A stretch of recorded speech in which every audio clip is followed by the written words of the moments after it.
Boa tarde, sejam todos bem-vindos ao Sescom São Paulo, para mais uma reunião da Câmara Setorial de Contabilidade. Deixa eu fazer uma breve apresentação. Eu sou Márcio Teruel Tomazelli, para quem não me conhece, diretor financeiro aqui do Sescom e também facilitador aqui da Câmara Setorial de Contabilidade. Bem-vindos à 172ª reunião da Câmara de Contabilidade. Que bacana, hein? Estamos firmes e fortes aqui, realizando esse trabalho já há muitos anos.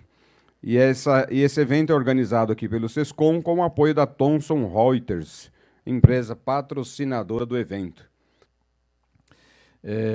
Hoje sobre o tema mitigação de riscos para empresas contábeis.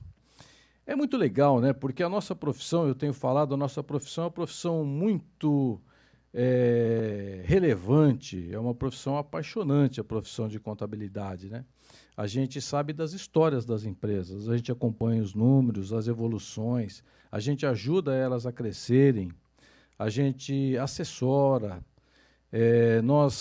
e deve ser assim mesmo, a gente deve aconselhar os empresários, estar ao lado deles, né? E isso é muito interessante, não tem nenhuma outra profissão que acompanha, sabe dos números, né, abertos, os números para a gente entender quando uma empresa está bem, quando não está. A gente sabe analisar quando a gente pega um balanço de uma empresa, a gente sabe ver os números. E então a nossa profissão ela é maravilhosa, sabe? Eu, pelo menos, sou apaixonado pela profissão contábil. Mas nem por isso o empresário contábil deixa de ter os riscos da profissão. Então, a profissão é muito boa, mas se nós não tomarmos alguns cuidados, a gente pode ter grandes riscos no nosso dia a dia, né? Então, a gente precisa, sim, trabalhar, fazer um trabalho com qualidade, com responsabilidade, para evitar o problema que possa vir amanhã e da profissão ser boa no sentido de ser apaixonante, no sentido de ser também boa financeiramente, nos traz resultados financeiros para que isso não prejudique amanhã. Então, esse tema de hoje é relevante para nós. O Sescom São Paulo, ele é um sindicato patronal de várias atividades, 56 atividades, dentre elas as empresas de serviços contábeis. Ele tem como finalidade estatutária levar conhecimento, profissionalização, levar formação, atualização. E é isso que a gente tenta fazer, inclusive, na Câmara de Contabilidade. Mas, quando a gente pode ver que tem algum risco, que tem algum problema, é a nossa função também e dizer para os empresários, olha, você precisa tomar cuidado, você precisa ficar alerta. Por quê? Porque você pode ter problemas se você não agir com responsabilidade, não tomar os cuidados devidos. Então, também é a função da entidade olhar e alertar os empresários para esses cuidados que eles têm que ter.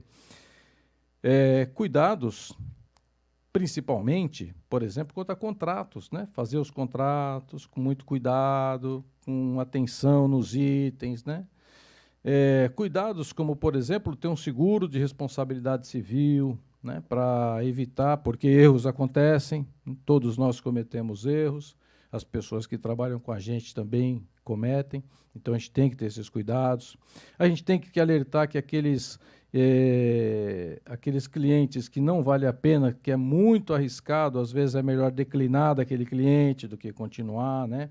Então é essa a função do Sescom também, porque pode-se entender, por que o Sescom está falando? Porque é importante, é relevante tomar esses cuidados para evitar problemas, para a gente trabalhar com essa qualidade, né? E não ter problema no nosso dia a dia. Deixa eu chamar o Marcelo Monello, vice-presidente do CRC de fiscalização ainda, né? Tinha que ser, né, meu? Seja bem-vindo. Deixa eu convidar a nossa querida amiga Fátima Macedo, diretora administrativa da SCOM. Manuel Carlos, diretor da nossa regional de São José do Rio Preto. Muito obrigado. Podem se assentar. Fiquem à vontade. Deixa eu contar uma história rápida para vocês. Vocês têm problema de reajuste de honorário? Tem dificuldade para discutir honorário? Não, só eu lá na Zona Leste que tem esse problema. Viu, Manuel? Lá em São José eu sei que O pessoal paga o que você quer. Né? E eu estava um dia... Isso foi um pouquinho de tempo já, evidente. Vocês lembram quando a DIPJ, você entregava a DIPJ e vinha no recibo da DIPJ, multa por atraso nessa declaração, X reais? Vocês lembram quando aparecia isso? Faz tempo, né, meu? Tô falando uma coisinha mais um pouquinho mais, né? E eu um dia, fazendo uma conferência lá dos recibos, das DIPJ e tal, fiquei observando os números dessas multas. Eu estou falando de coisa, gente, de 20 anos atrás, não é isso? Por aí, né? Um dos nossos clientes apareceu lá, que eu estava lendo no recibo do IPJ, multa por atraso da declaração, R$150 mil.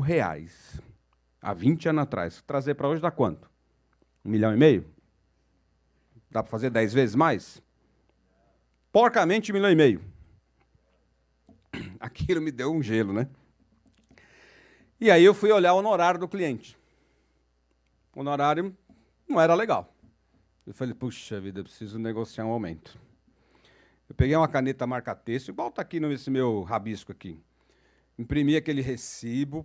Onde que eu grifei, gente? Bem na multa. Eu fui lá e passei o marca-texto em cima da multa. E marquei a reunião com o cliente, falei, preciso falar com você. Vocês já fizeram curso de teatro ou não? Já fizeram? Para ser contador também tem que ser um pouco de artista, não tem? Né? Para que aí eu fiz uma voz um pouco assim diferente. E o cliente está acostumado a falar com você, não está? Ele sabe como você fala, como você reage, o seu tom de voz. Aí eu mudei um pouco ali o tom de voz. E ele já ficou preocupado. Aí eu fui para a reunião no dia seguinte. Consegui para o dia seguinte. Cheguei meio cabisbaixo. Entrei na sala dele meio cabisbaixo, meio triste, com aquela cara de triste. Pô, Marcião, o que foi, cara? Eu, não, meio chateado aí com as coisas. Mas o que foi? Aí peguei o papel, pus na mesa dele e falei, ó, tô com um probleminha aqui, preciso conversar com você. Onde que ele leu? Onde eu tinha grifado. Multa por atraso nessa declaração, R$150 mil. O cara transformou, meu. Ele, o que está acontecendo? Eu não vou... Já subiu a serra, né? Eu não vou pagar isso. E eu quieto ali, cabisbaixo, fazendo aquele teatro. Eu não vou pagar, que absurdo, R$150 mil, você tá louco, babá. Aí falou um monte, mas ele falou tanta coisa assim, eu aguentando ali quieto, né? Doido pra falar no pescocinho, né? E aguentando ali quieto. Aí ele respirou um pouco, falei, pronto? Já falou? Já. Eu falei, então você faz o seguinte, me pergunta primeiro se eu entreguei atrasado. Ué. Tá aqui, a multa por atraso. Eu falei, mas não quer dizer que eu entreguei atrasado? Você não entregou atrasado? Eu falei, não, olha aqui a data de entrega. Está aqui em cima, o prazo era tal dia, eu entreguei tal dia. Então eu não estou entendendo. Eu falei, mas você já vai entender. Como é que você quer que eu cuide da sua empresa e assuma uma responsabilidade dessa aqui que você acabou de dizer que é minha responsabilidade? E é ou não é a minha? Perder prazo? Né? Os únicos que não tomam penalidade são os advogados, né? Estão aqui os advogados, não vou brigar com vocês não, hein? E aí eu lembro que eu saí de lá e consegui negociar o dobro do honorário com ele. Porque ele entendeu também que não fazia sentido, entendeu, gente? Então, para fazer um pouco da reflexão do nosso bate-papo, né, a gente tem que aprender a mitigar risco e também fazer gerenciamento de risco. Conheça o seu cliente. Com quem o Batistão acabou de falar sobre isso. Conheça o seu cliente. Com quem que você trabalha? Será que essa pessoa oferece muito risco para você? E você está afim de correr esse risco? Tudo bem, está afim de correr risco, viver perigosamente, mas vamos tentar achar alguns mecanismos que melhore isso, né? Mas o risco não tem uma situação que a gente consiga mitigar sem olhar para dentro das nossas organizações. A relação que a gente tem com o cliente, quando começa a se relacionar com ele, já na proposta que é feita, já deveria ser uma proposta que explica todos os serviços que vão ser desenvolvidos, né, para não ficar uma sensação de que ele contratou coisas que não contratou, ou que ele não vai pagar por alguma obrigação acessória que você cobra à parte.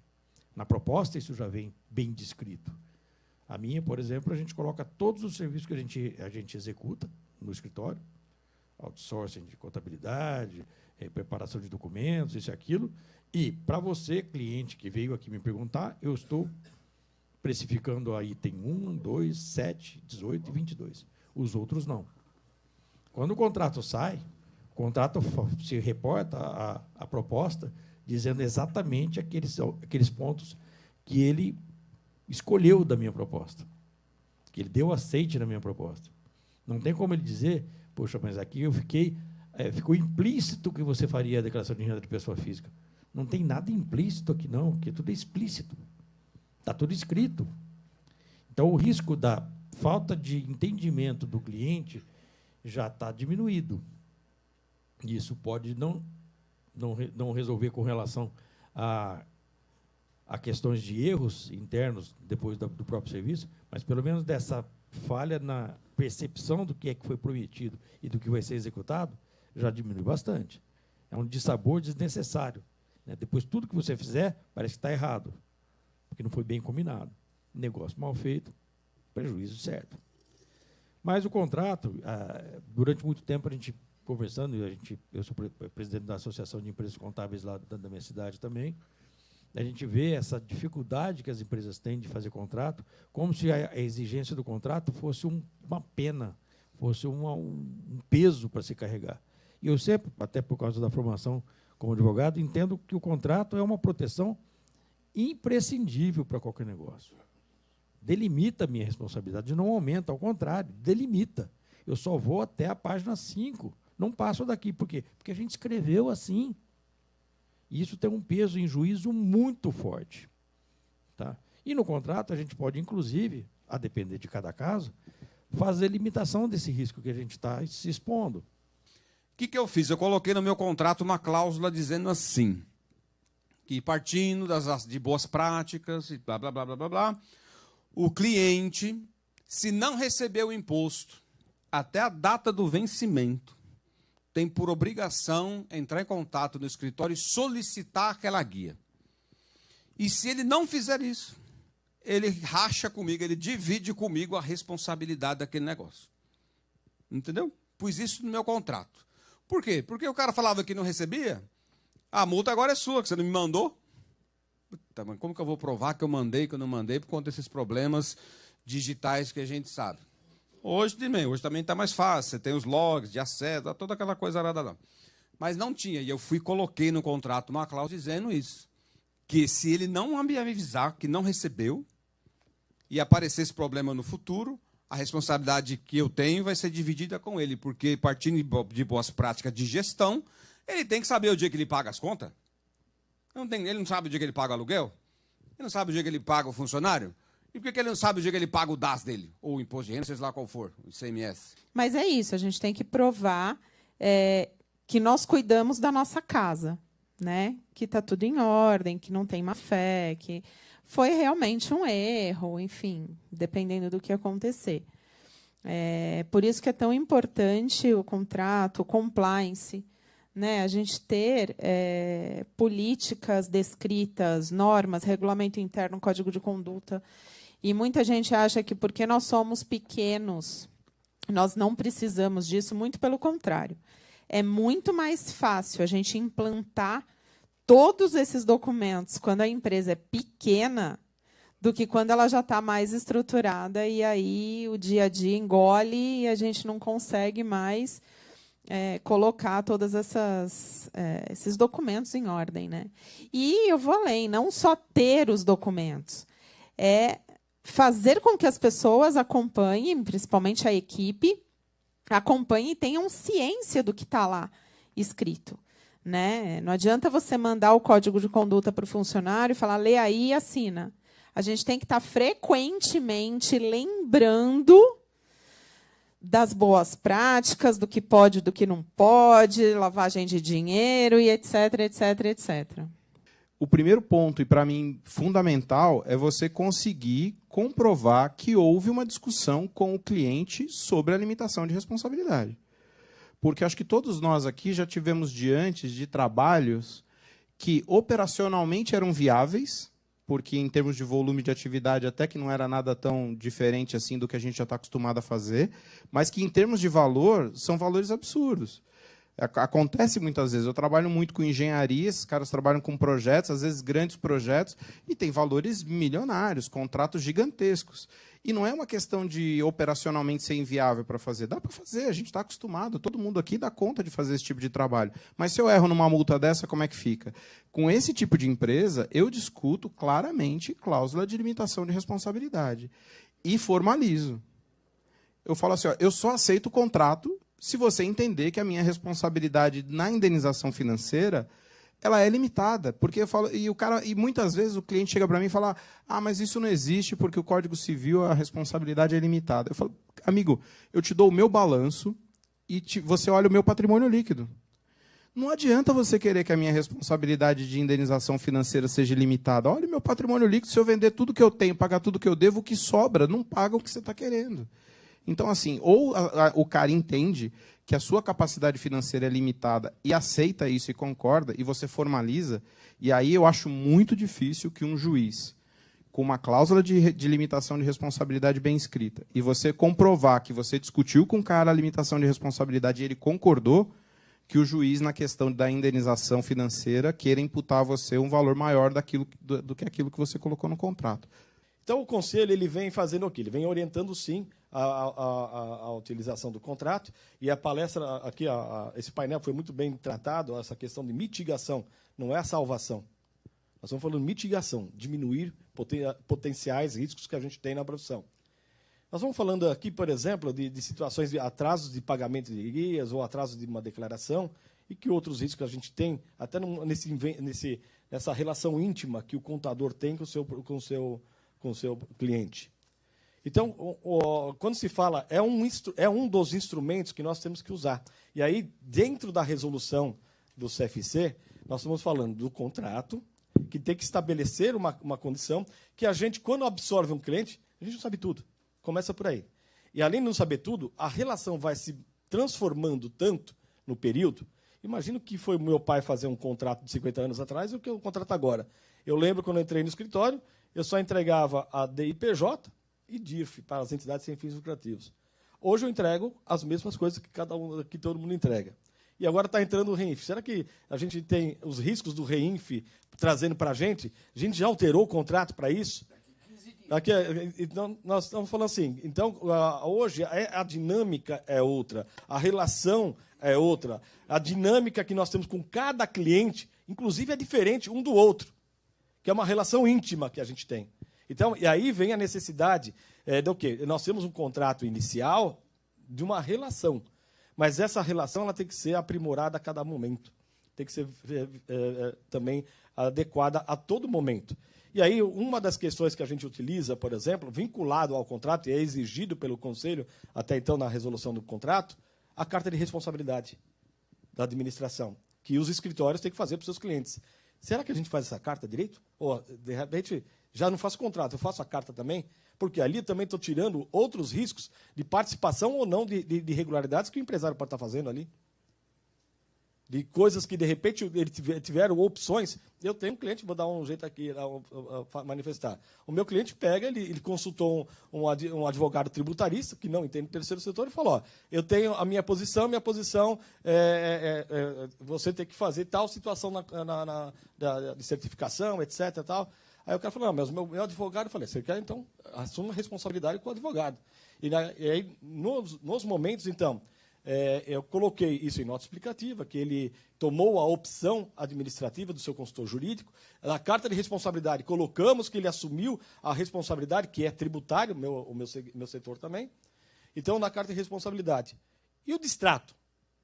Se eu tenho um contrato, ou acabou a minha relação, e o distrato? Por que não estou falando do distrato? Porque nós estamos lembrando somente do contrato. E o distrato, aonde termina essa relação de responsabilidade? Você tem gestão, nós temos um negócio no escritório chamado gestão do imposto na mão do cliente. Justamente por aquela situação que o Márcio mencionou de você manda as guias para o cliente, mas ele, no dia seguinte ao vencimento, ele diz para você o seguinte: olha, não recebi. Então nós temos lá há muitos anos já, uns 10, 12 anos, o gestão do imposto na mão do cliente.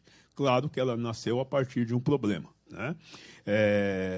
a gente coloca como data de vencimento um dia antes, você faz a validação de se chegou na mão de todo mundo e, naturalmente, aquilo cria um filtro. Aqueles que não indicaram ter recebido, aí você vai para o 1 a 1. Né? Então, camarada, abre que já está aí. Isso daí diminuiu bastante. Mas nós temos também que lembrar que o nosso pessoal continua em evolução, e evolução dos problemas. Né? Nós tivemos agora, aí, com a pandemia, uma nova forma de trabalhar. Né? Eu não sei como é que está na empresa de vocês, mas de vez em quando assusta no nosso escritório. É o seguinte, você tem mesas, o pessoal está trabalhando em mesas vazias, né? A mesa vazia. Né? Enter e ESC, né? Tem 2 telas, clique e ESC, e você fala assim, caramba, né?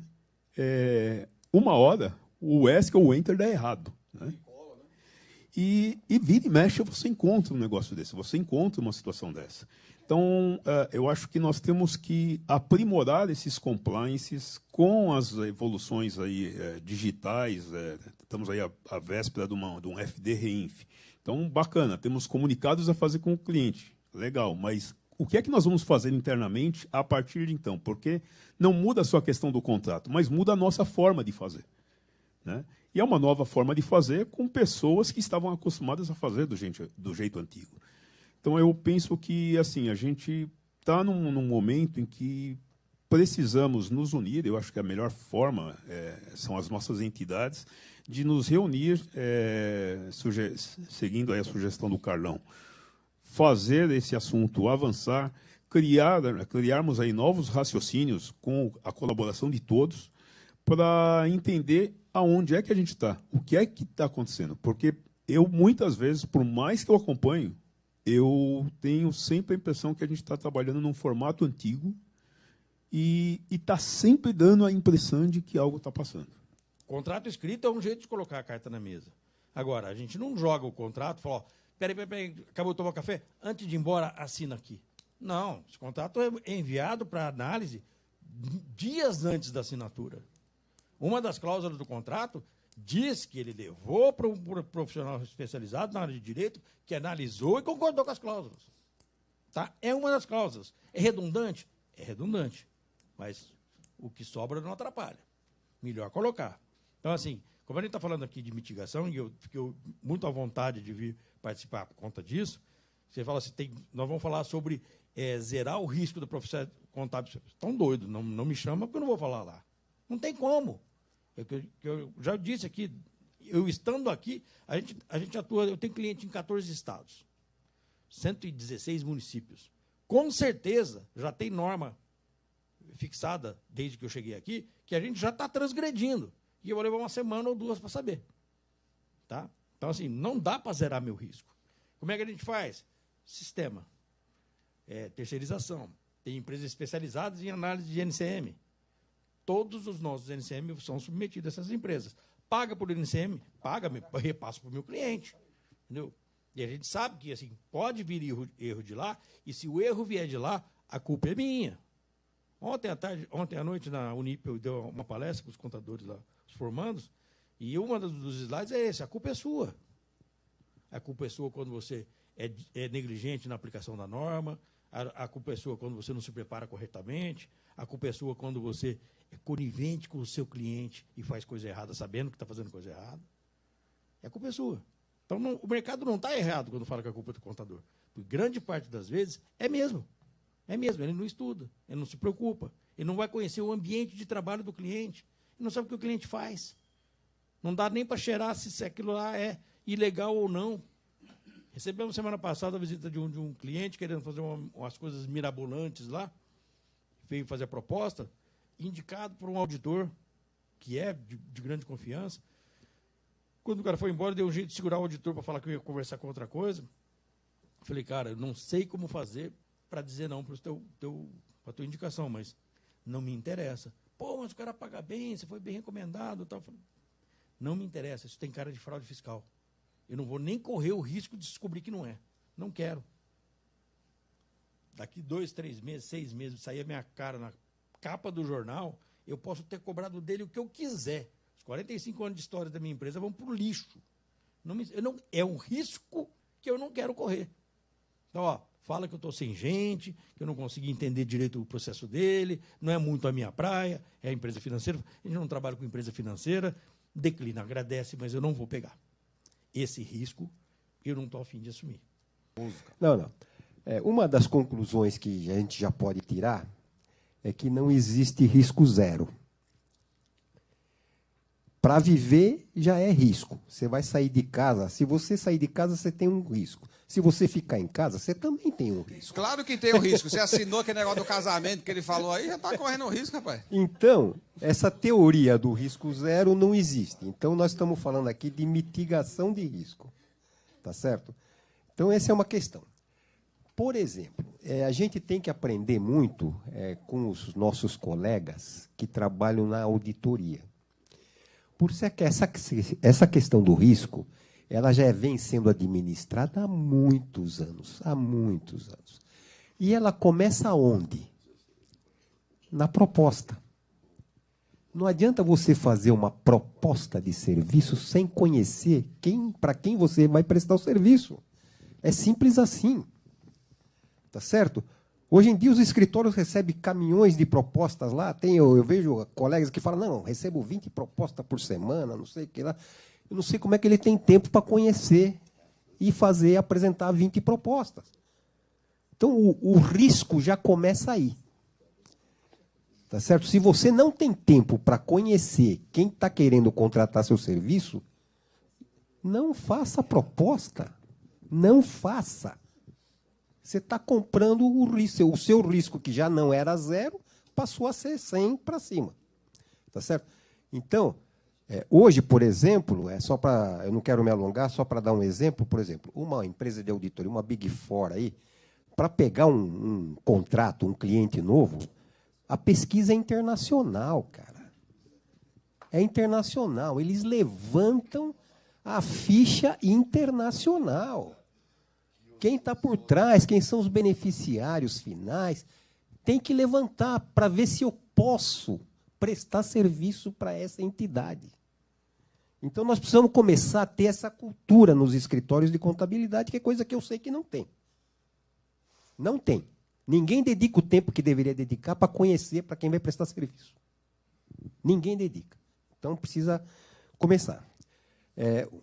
Eu ouvi, por exemplo, a gente teve aí a questão da LGPD. Tem um monte de cliente que pediu aditivo contratual para incluir os riscos da LGPD. Alguém fez? Quem não fez, deveria ter feito. Tá certo? LGPD. Uma outra coisa que pode ser utilizada é o que os ingleses chamam de SLA, que eu estava comentando lá no nosso bate-papo, que é o Service Level Agreement. O que é isso? No operacional, como é que a coisa vai funcionar? É um detalhamento de tudo aquilo que as cláusulas do contrato não foram suficientes para documentar, você pode fazer o SLA, é o Service Level Agreement, onde você coloca questões de prazo, questão de como o documento, fluxo, você coloca tudo ali, está tudo escrito bonitinho, acordado entre as partes. Né? Eu não sei se alguém faz isso, mas é uma sugestão. O risco é a nossa acomodação. A gente está tão acostumado a esse tipo de estresse que é só mais um. Abre a gaveta, bota lá dentro e toca a vida. E isso é o que não podia acontecer. A gente tem que, de fato, montar uma força-tarefa que auxilie o associado a se preocupar constantemente com isso. Eu acho, inclusive, que o estudo de possibilidades de contrato, de modelos de contrato, poderia partir da gente. Eu não estou forçando a nada, não, mas a gente tem aqui exemplos de cláusulas, exemplos de documentos que podem minimizar o risco, que podem, ou pelo menos, trazer uma discussão com o cliente dos problemas que o contador vai vivenciar e que o cliente não faz ideia que existam. O que nós precisamos é ter os cuidados com a nossa profissão. A nossa profissão continua sendo apaixonante, continua sendo importante, continua sendo muito boa profissão, do ponto de vista de conhecimento, do ponto de vista financeiro. Mas a gente tem que tomar esses cuidados. Então, hoje, o que eu quero é agradecer as pessoas que participaram aqui. O Manuel trouxe grandes informações, a Fátima, o Monelo, o pessoal do CRC, mas todos vocês, cada um colaborou muito para que a gente tenha prestado esse bom serviço. Eu quero parabenizar aí o Teruel por a escolha do tema, porque eu acho que hoje, de fato, sempre nós prestamos um grande serviço aos associados.